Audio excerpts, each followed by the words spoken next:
लागी जोगी मुनि जप तप कैलन, जिनका लागी जोगी मुनि जप तप कैलन, से हमार मिथिला में मेहमान बनकर अइलन।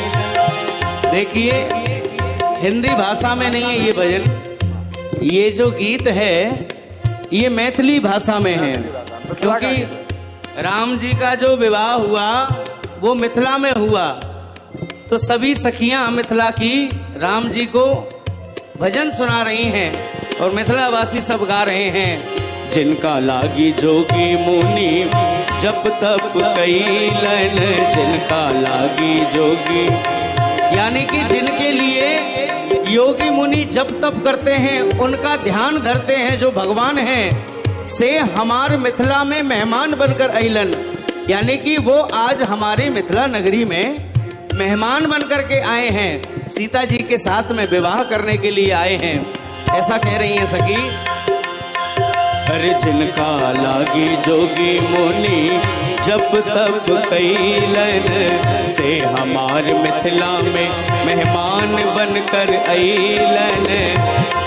बाल वृद्ध नर नारी सब बेहाल सखियां के, बाल वृद्ध नर नारी सब बेहाल सखियां, चारों दुल्हा में बड़का कमाल सखियां, चारों दुल्हा में बड़का कमाल सखियां। आजो मिथिला नगरिया निहाल सखियां के, आज मिथिला नगरिया निहाल सखियां, चारों दुल्हा में बड़का कमाल सखियां, चारों दुल्हा में बड़का कमाल सखियां, चारों दुल्हा में बड़का कमाल सखी, बड़का कमाल सखी, बड़का कमाल सखिया। बोलिए श्री राघवेंद्र सरकार की जय। भामर पड़ गई, चारों दूल्हों की आरती उतारी गई। अब प्रसंग आता है कि चारों दूल्हा मतलब साथ साथ जा रहे हैं, पर हम चूंकि अकेले चारों का नाम बार बार लें, इसलिए अकेले राम जी का नाम लेके चल रहे हैं। अब आती है कोहबर लीला। हमारे हिंदुस्तान में कोहबर लीला को क्या नाम से जानते हैं हम?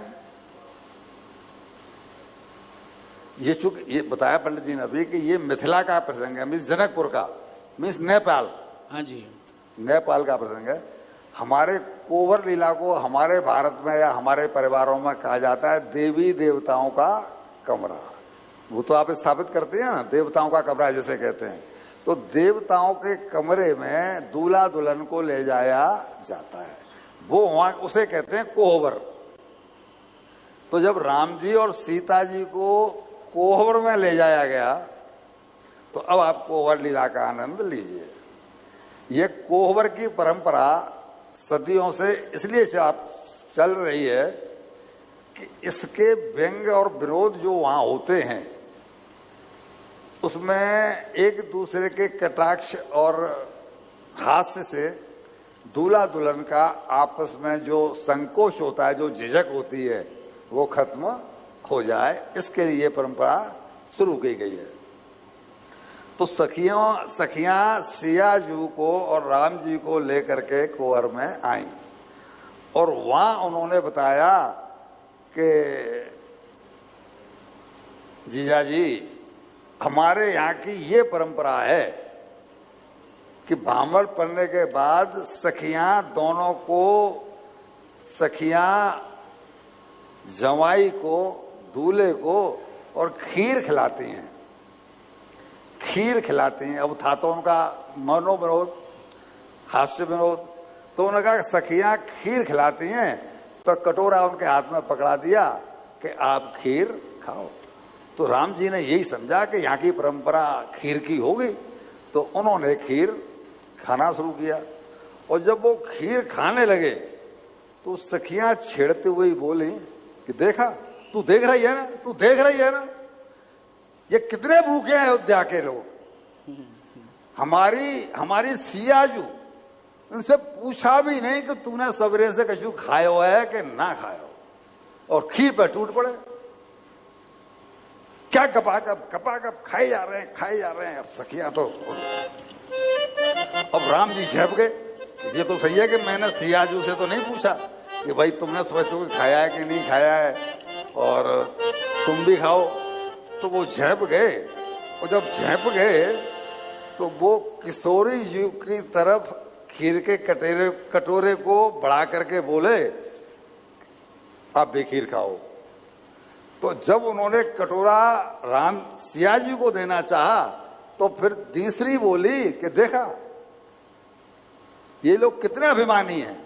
हमने जरा सा ये कहा था कि इन्होंने पूछा नहीं सिया जी को, और इन्होंने कटोरा खीर ही नहीं खाई, और खीर जो है वो सिया जी को दे दी। अब राम जी बड़े चक्कर में, माने तो नहीं। पीछे 3 प्रसंग सुनाए थे ना, बकरे का और उसका। जब तेज चले तो कह दिया कि बकरा है, जब हल्के चलो कह दिया बैल है। तो अब वो कह रहे हैं कि हम जब खीर अकेले खा रहे थे तब तो भूखा बता दिया, अब जब खीर सिया जी को खिलाने के लिए दिया कटोरा, तो कह दिया कि इनसे हमारी खीर नहीं खा रही है। तब तक दूध